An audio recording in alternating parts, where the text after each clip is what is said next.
പ്രിയ പ്രേക്ഷകരെ, അങ്ങനെ GST പരിഷ്കാരം GST 2.0 നിലവിൽ വരുമ്പോൾ സാധാരണക്കാർക്ക് അത് ആശ്വാസമാണ്.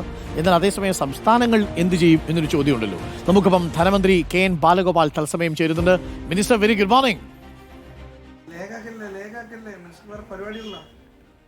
മിനിസ്റ്റർ നമുക്കൊപ്പം ചേരും.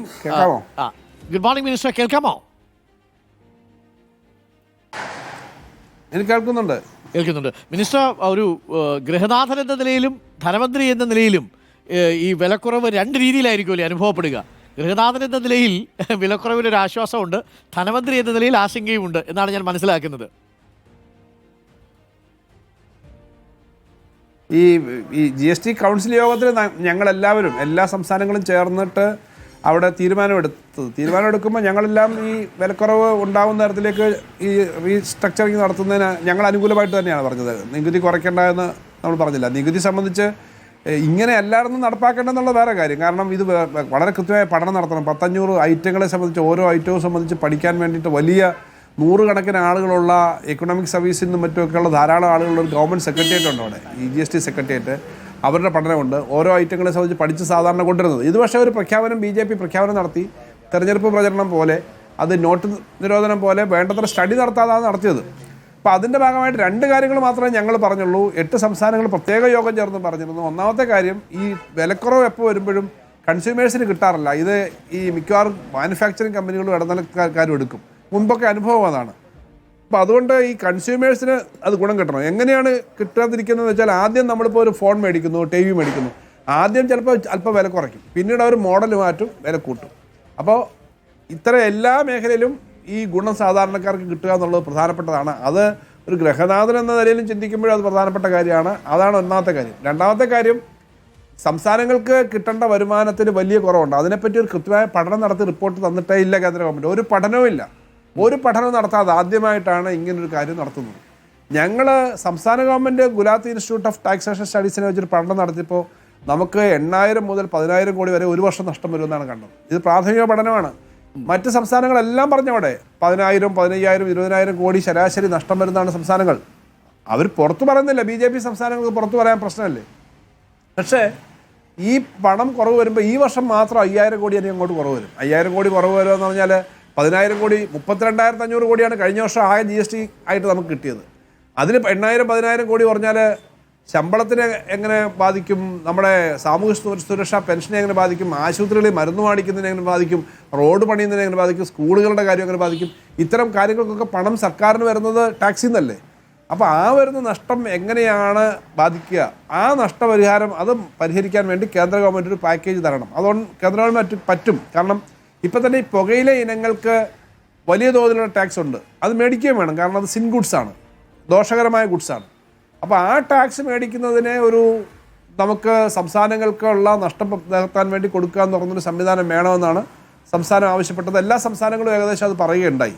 അപ്പോൾ ഇത്തരം കാര്യങ്ങളൊന്നും ഒരു ചർച്ചയില്ലാതെ ഒരു പ്രഖ്യാപനം, പ്രചരണം പോലെ മാത്രമാണ് നടത്തിയത്. ഇത് സംസ്ഥാനങ്ങളുടെ നടുവൊടിക്കും, രാജ്യത്തിൻ്റെ നടുവൊടിക്കും. കേന്ദ്ര ഗവൺമെൻറ് ഒരു ഗുണമുണ്ട്, അവർക്ക് പല ടാക്സും വേറെ കളക്ട് ചെയ്യാം, അവർക്ക് സ്വാതന്ത്ര്യമുണ്ട്. ഇന്ത്യയിലെ സംസ്ഥാനങ്ങളുടെ ആകെ വരുമാനത്തിൻ്റെ 40% വരുന്നത് GST നിന്ന്. ആ GSTയിൽ പിന്നെ കുറേ ശതമാനം കുറഞ്ഞാൽ സംസ്ഥാന ഗവൺമെൻറ്റുകൾ വല്ലാതെ ബുദ്ധിമുട്ടും. അതുകൊണ്ട് ഇക്കാര്യത്തിനകത്ത് പ്രത്യേക ഇടപെടൽ വേണമെന്നാണ് സംസ്ഥാന ഗവൺമെന്റ് പറഞ്ഞത്. ഈ രണ്ട്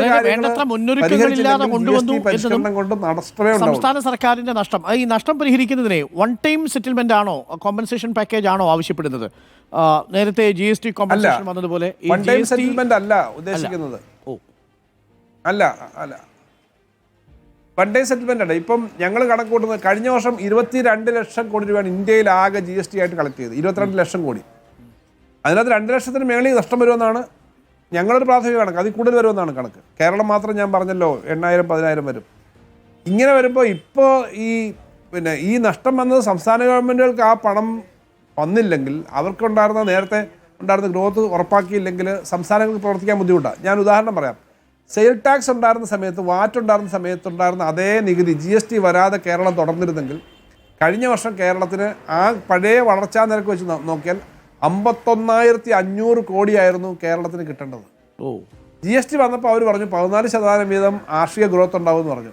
അങ്ങനെ കിട്ടുകയാണെങ്കിൽ കേരളത്തിന് കിട്ടേണ്ടത് 54,000 കോടിയായിരുന്നു കഴിഞ്ഞ വർഷം. പക്ഷേ യഥാർത്ഥത്തിൽ കിട്ടിയത് 32,500 കോടിയാണ്. അത്രയും നഷ്ടം വന്നിട്ടുണ്ടോ ഇപ്പോൾ തന്നെ. ഇനിയും വീണ്ടും നഷ്ടം വന്നാൽ എങ്ങനെയാണ് സംസ്ഥാന ഗവൺമെൻറ്റുകൾ പ്രവർത്തിക്കുക? ഇതൊരു സംസ്ഥാനത്തിൻ്റെ പ്രശ്നമല്ല, ഇന്ത്യയിലെ എല്ലാ സംസ്ഥാനത്തിൻ്റെയും പ്രശ്നമാണ്. അപ്പോൾ ഇവിടെ 40% സംസ്ഥാനത്തിൻ്റെ വരുമാനം GST നിന്ന് കിട്ടുന്ന ഒരു സംവിധാനത്തിൽ വീണ്ടും വെട്ടിക്കുറവ് വന്നു കഴിഞ്ഞാൽ സംസ്ഥാന ഗവൺമെൻറ്റുകളൊക്കെ വല്ലാത്ത പ്രതിസന്ധി പോകും. കാരണം അവരുടെ ആക്ടിവിറ്റീസ് ഒക്കെ ഇല്ലാതാവും. അത് ജനങ്ങളെയാണ് ബാധിക്കുന്നത്. നിങ്ങൾക്കും എനിക്കും ശമ്പളം കിട്ടുന്നവർക്ക് ശമ്പളം കിട്ടിയാൽ, മറ്റു വരുമാനം കിട്ടുന്നവർക്ക് വരുമാനം കിട്ടിയാലല്ലേ കടയിൽ പോയിട്ട് 100 രൂപയുടെ സാധനം മേടിക്കാൻ പറ്റും. അതിനകത്ത് 5 രൂപ കുറവ് കിട്ടിയെന്ന് പറഞ്ഞാൽ ഈ 100 രൂപ എനിക്ക് കിട്ടണ്ടേ? ആ വരുമാനം കിട്ടുന്ന ഉറപ്പാക്കാൻ പറ്റാതെ എന്ത് പരിഷ്കാരം നടത്തിയിട്ടും കാര്യമില്ല. ഇതൊരു അന്തർദേശീയ പ്രശ്നമുണ്ട് ഇതിൻ്റെ പിന്നിൽ. കാരണം ഇന്ത്യയുടെയും റഷ്യയുടെയും ട്രംപ് പറഞ്ഞു, both India and Russia R dead economics because there tariff rates are very high. ആ താരിഫ് റേറ്റ് ഹൈ എന്ന് പറഞ്ഞത് ഇമ്പോർട്ട് എക്സ്പോർട്ട് മാത്രമല്ല, ഇന്റേണൽ താരിഫാണ്. 28%, 18% ഒക്കെയുള്ള താരിഫ് വളരെ കൂടുതലാണെന്ന് ഇന്റർനാഷണൽ കമ്പനികൾ പറയുന്നുണ്ട്. അതുകൂടെ ചേർത്തുകൊണ്ട് തന്നെയാണ് ഇപ്പോൾ ഈ പരിഷ്കാരം പലതും വരുന്നത്. കുറച്ച് കഴിഞ്ഞ് ഇതിന്റെ വസ്തുതകൾ വ്യക്തമായി വരത്തുള്ളൂ എന്നുള്ളത് മനസ്സിലാക്കണം. പക്ഷേ ഇപ്പോൾ വിപണിയുടെ സമ്മർദ്ദത്താൽ കൂടിയാണ് എന്നുള്ളതാണ് GST പരിഷ്കാരം, അതുപോലെ താരിഫിന്റെ പരിഷ്കാരം ഒക്കെ അന്തർദേശീയമായ പ്രശ്നങ്ങളും ഉണ്ട് അതിന് പിന്നിൽ. ഓക്കെ, പിന്നെ ഒരു കാര്യം കൂടി, ഇതിപ്പോൾ ഈ റീറ്റെയിൽകാർ ഞങ്ങൾ സമീപിച്ചപ്പോൾ പറഞ്ഞു അവർക്ക് ഇന്നു മുതൽ കുറഞ്ഞ വിലയ്ക്ക് സാധനങ്ങൾ കൊടുക്കാൻ കഴിയില്ല എന്നാണ് പറഞ്ഞിരിക്കുന്നത്. അപ്പോൾ അതൊരു ബുദ്ധിമുട്ടായി തീരുമോ? അപ്പോൾ റീറ്റെയിൽ കച്ചവടക്കാർ, GST രജിസ്ട്രേഷൻ ഇല്ലാത്ത കച്ചവടക്കാരും കൺസ്യൂമേഴ്സുമായിട്ട് തർക്കത്തിനൊക്കെ സാധ്യത ഉണ്ടാവും. ഈ വാസ്തവത്തിൽ പ്രയോഗത്തിൽ വലിയ ബുദ്ധിമുട്ടുകൾ വരും. എല്ലാ സാധനങ്ങൾക്കും ഇപ്പം ഞാൻ കഴിഞ്ഞ ദിവസം കണ്ടു, ഒരു ഷാമ്പൂവിന് 50 രൂപ വരെ കുറഞ്ഞ ഷാമ്പൂ ഉണ്ട്, വലിയ കൂടിയ ഷാമ്പൂ. 150 രൂപ, 450 രൂപയൊക്കെയുള്ള ഷാമ്പൂവിനൊക്കെ അങ്ങനെ കുറയും. ഇങ്ങനെ ഓരോ ഐറ്റത്തിനും കുറയും. ഓട്ടോമൊബൈൽസ് ഒക്കെ എന്ന് പറഞ്ഞാൽ ലിമിറ്റഡ് ആണ്, അവർക്കപ്പോൾ ഈസി ആയിട്ട് നടത്താൻ പറ്റും. കാരണം കുറച്ച് ആളുകളേ ഉള്ളൂ, ഓട്ടോമൊബൈൽസിൻ്റെ ഒക്കെ വില കുറയും. ഇത് പിന്നെ പലതും പ്രയോഗത്തിൽ നടത്താൻ വലിയ ബുദ്ധിമുട്ട് വരും, കസ്റ്റമേഴ്സിന് കിട്ടത്തില്ല. കുറച്ചാൾ കഴിയുമ്പം ഞാനൊരു 3 മാസം 2 മാസമല്ലേ ശ്രദ്ധിക്കത്തുള്ളൂ, അത് കഴിയുമ്പോൾ ഞാൻ ശ്രദ്ധിക്കുമോ? നിങ്ങൾ ശ്രദ്ധിക്കുമോ? ഇവരാരും ശ്രദ്ധിക്കില്ല. അപ്പോൾ ഈ കമ്പനികൾ അവരുടെ വില കൂട്ടും നിൽക്കും. ഇതിൻ്റെ ഗുണം യഥാർത്ഥത്തിൽ കസ്റ്റമേഴ്സിന് കിട്ടാൻ പോകുന്നില്ല, കമ്പനികൾക്കാണ് ഗുണം ഉണ്ടാക്കുക എന്നുള്ളത് പഴയ ആശങ്ക ഇപ്പോഴും നിലനിൽക്കുന്നത്. അതുകൊണ്ടാണ് അത് BJPക്ക് മനസ്സിലായിട്ടുണ്ട്. BJP ഈ പ്രഖ്യാപനം നടത്തിയിട്ട് വലിയ ആവേശമൊന്നും വന്നില്ല. അതിനുശേഷം MP-മാരുടെ ഒരു യോഗം ഡൽഹി ചേർന്ന് പ്രധാനമന്ത്രിക്ക് സ്വീകരണം കൊടുത്തു. കാരണം ജനങ്ങൾ വേണ്ടത്ര ഇത് എടുക്കുന്നില്ല എന്നുള്ളതുകൊണ്ടാണ്. കഴിഞ്ഞ ദിവസം പ്രധാനമന്ത്രി ഒരു ദേശത്തോടൊരു പ്രഖ്യാപനം നടത്തിയിട്ടൊരു പ്രസംഗം നടത്തി. അതിനകത്ത് വേറെ കാര്യങ്ങളൊന്നുമില്ല, ഇതേ ഉള്ളൂ. അപ്പോൾ വേണ്ടത്ര ജനങ്ങളിലേക്ക് ഇത് എത്തിയിട്ടില്ല.